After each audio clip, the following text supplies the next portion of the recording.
Ouais, vraiment, quand il vient là, souvent pour parler des histoires des Américains, moi, ça me fait un genre. Il me place bien, les amis. En fait, j'ai l'impression ils sont aux abois.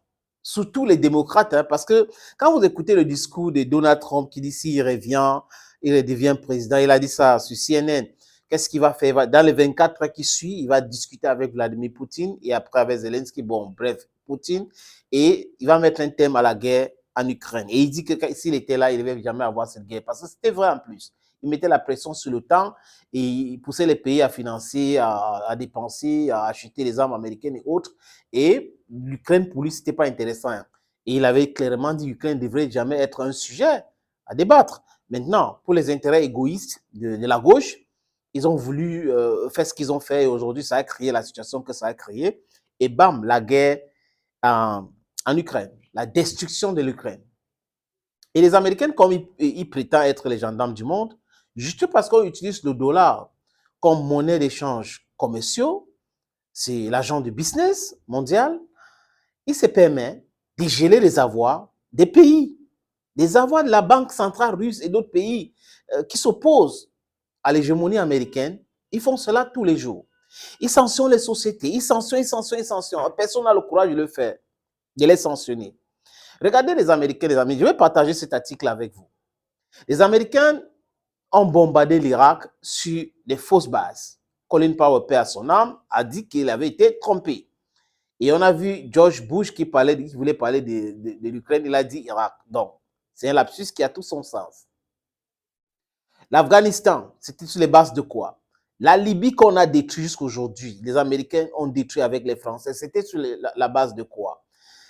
Est-ce qu'il y a un pays dans le monde qui a gelé les avoirs français à cause de la guerre en Libye? Est-ce qu'il y a un pays dans le monde qui a gelé les avoirs américains ou à cause de la guerre en Irak ou en Afghanistan? Personne. Donc, les gars se permettent, hein, c'est l'empire anglo-saxon, ils se permettent de faire tout ce qu'ils veulent, de détruire les pays, d'imposer les sanctions les plus atroces, les plus barbares, juste parce qu'ils ne sont pas d'accord avec l'attitude de X ou Y dirigeants, et ils font souffrir des gens, et ça passe inaperçu, personne ne parle, tout le monde est calme. Mais la plupart des pays aujourd'hui ont compris qu'il est temps de se débarrasser du dollar.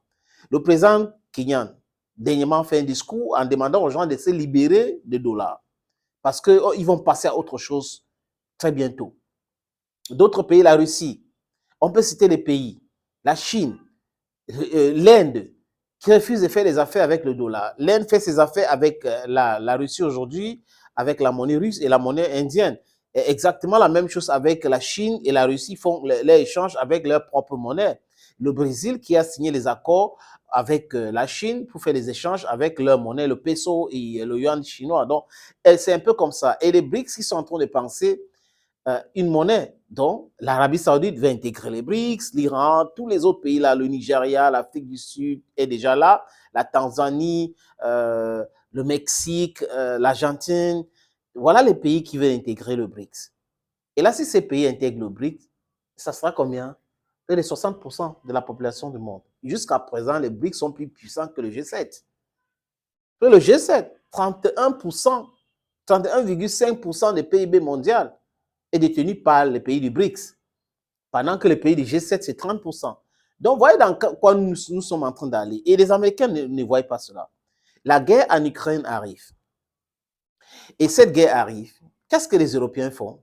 Ils gèlent les avoirs des hommes d'affaires russes qu'ils appellent oligarques. Parce que c'est un terme créé par eux. On peut aussi envoyer ça chez eux pour dire qu'ils ont les oligarques. Regardez comment ces gens se comportent et demandez-vous comment ils ont fait pour devenir les milliardaires.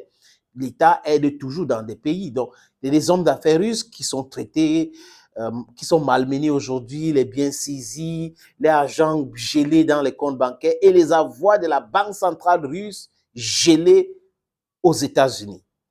Et là, il y a un homme d'affaires russe qui a vu ses avoirs aussi gelés. Les amis, je vous propose cet article. C'est très intéressant. Guerre en Ukraine, les États-Unis transfèrent des fonds russes saisis et les affectent à l'Ukraine le 1er mai, pas le dernier.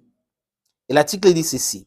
Le ministre américain de la Justice a annoncé hier avoir finalisé le premier transfert de fonds russes confisqués pour aider à la reconstruction de l'Ukraine.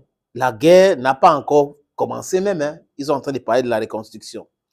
En février, Merrick Garland avait autorisé à affecter à l'Ukraine 5,3 millions de dollars saisis sur les comptes de l'oligarque russe Konstantin Malofiev. J'espère que je prononce le nom bien. Donc, c'est l'argent d'un homme d'affaires russe qui a été saisi et on est en train d'affecter cet argent en Ukraine, 5,3 millions de dollars. Et il dit ceci, c'est le ministre Garland.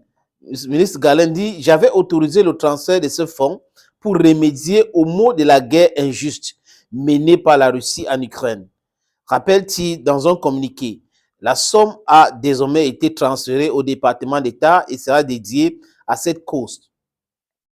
Il s'agit du premier transfert par les États-Unis de fonds russes saisis afin de reconstruire l'Ukraine, mais pas du dernier. Elle a dit cela.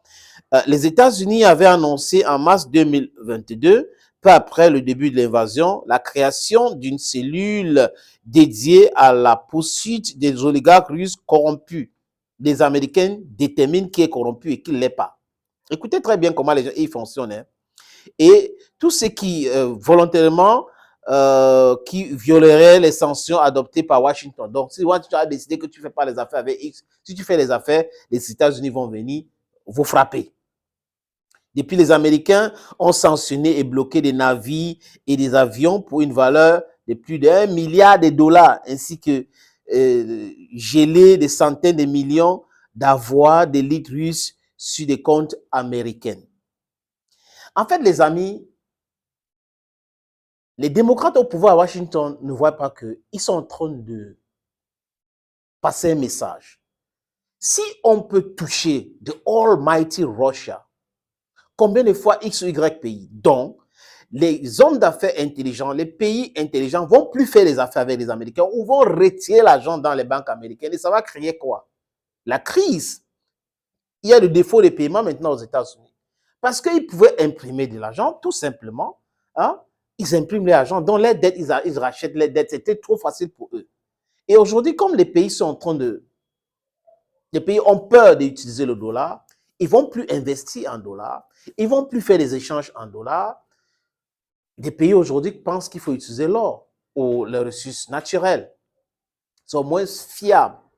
Donc, ceux qui sont à Washington aujourd'hui sont en train d'aider ce processus de dédollarisation en faisant cela, en gelant les avoirs des gens, des hommes d'affaires. Ça veut dire quoi? Ça veut dire que si les politiciens américains créent un problème au Japon, c'est des hommes d'affaires américains qui n'ont rien à voir avec le gouvernement, qui ont les biens, ils peuvent avoir une bonne rapport, une bonne relation avec un membre du gouvernement ou deux. Mais ça ne fait pas d'eux les gens qui gèrent le pays.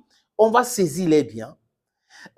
Si la France a un problème avec l'Afrique du Sud, officiel, je parle de la France officielle et l'Afrique du Sud officielle, l'Afrique du Sud officielle va saisir les biens des hommes d'affaires français. Vous trouvez ça normal? Vous trouvez ça une façon d'inciter les gens à faire des affaires avec vous? Vous pensez que les gens vont toujours rester là à vous regarder les malmener tous les jours? Ce n'est pas possible. Sinon, comment est-ce qu'ils ont réglé la construction ou la reconstruction de l'Irak? Comment est-ce qu'ils ont réglé la reconstruction des autres pays qu'ils ont détruits? La Libye est là. Voilà la Libye devant nous, les amis. En fait, ça fait rire, mais ça donne une bonne leçon à tous ceux-là qui pensaient que les Américains étaient des gens gentils, qui voulaient faire des affaires avec tout le monde, qui ne créent pas les problèmes. Ils imposent les desiderata, même pas la force. Donc, le droit international, quand les intérêts américains sont en danger, n'est pas important. Ils balayent les bêtises et ils avancent. Maintenant, si un autre pays essaie de faire la même chose, de balayer le droit international, ils vont vous chanter le droit international, le droit international, le droit international. Quand on fait des affaires, c'est